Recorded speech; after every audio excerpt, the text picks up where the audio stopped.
So here you can see the paper I've prepped. We did this last week. We put the grid on it. I just added letters along the top and numbers down the bottom. This top left square is going to be nothing. Make sure you don't put any numbers or letters there. But we've got A through G along the top, just like we do on our digital reference image here. We've got 1 through 10 going down the side, just like we do right here, 1 through 10. All right, and now we're going to do our best to transfer what we have in our reference image down onto our paper. The whole purpose of using a grid is to simplify your drawing to make it easier to draw. All right, if we start right here with the nose, this is in box D5. If I go over to D and down to 5, I'm going to put a little mark there, and I'm going to zoom in for you so you can see.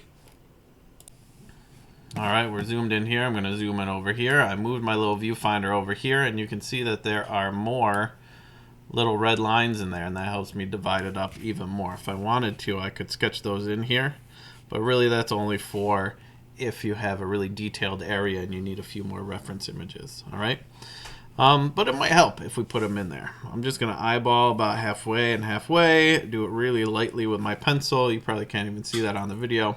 And now I'm just going to look and compare. That's the biggest thing that we need to do. If I'm looking here, this leftmost nostril is just barely touching the edge of my square in this one. So when I draw this, that's where I want to draw it. You can also see that it is right below the halfway mark.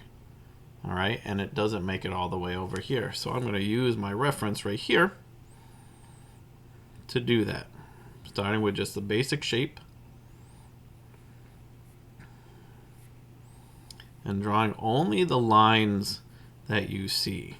All right, if you can disconnect in your head what you are looking at and just think about what lines you are drawing, what lines you can find, what lines you can see, and try and put those down on the paper, you'll be surprised at how much that helps.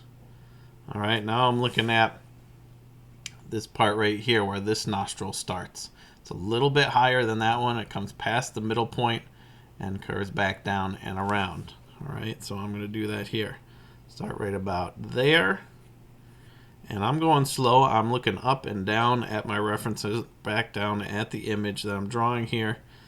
That is the biggest advice I can give you, is to look at least as much as you are drawing. Compare what you have to what's on the screen. All right, there we go.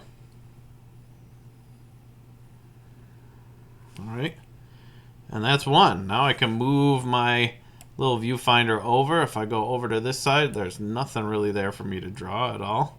Maybe this little line where his cheek is, I could put that in. That's going to go right about here, nice and light.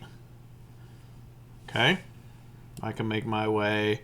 I could go down to the lips. I could go over here. I could go up here. I can bounce around and do the eye if I wanted to instead. Just make sure you're in the right one. That's C4. And line up the viewfinder. It helps you ignore the other stuff. C4 is right here. We're doing the same thing. The eye starts about lower than halfway, curves up past halfway, and then curves back down past the halfway mark. I'm talking about these lines here. This is halfway. The eye starts below halfway, goes above, comes back down below, and it curves down here as well. All right? When you are drawing, we are not doing any shading. We are going to use this line drawing. We're only drawing the lines, the edges of things that we can see for a painting when we return to school. So I want you taking your time and not doing any shading. If there's an area that's dark or that's a different color, draw the outline of it.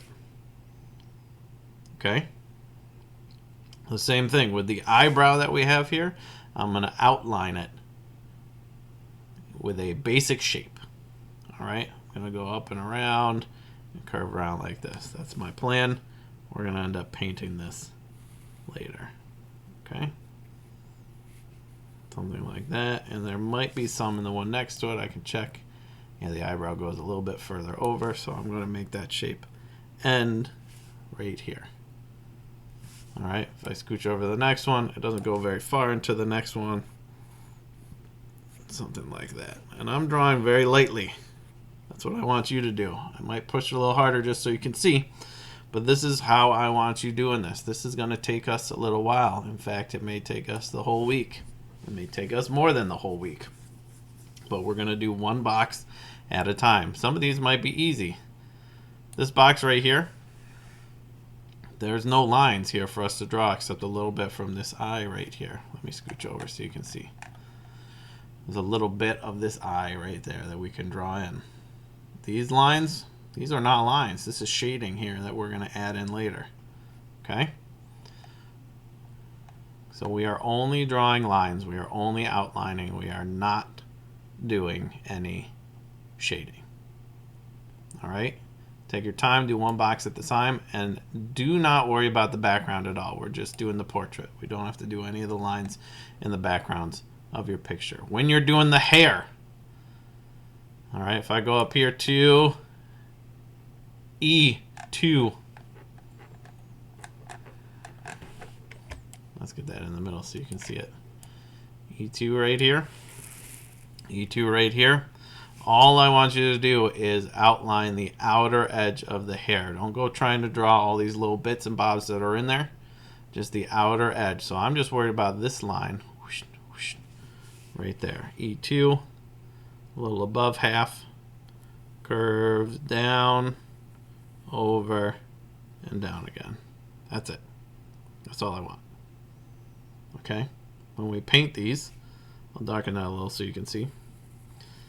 When we paint these, that's when we're going to add all the details in. All right, if I move down to the one below it, you can see it just a little bit right there. If I move over to here,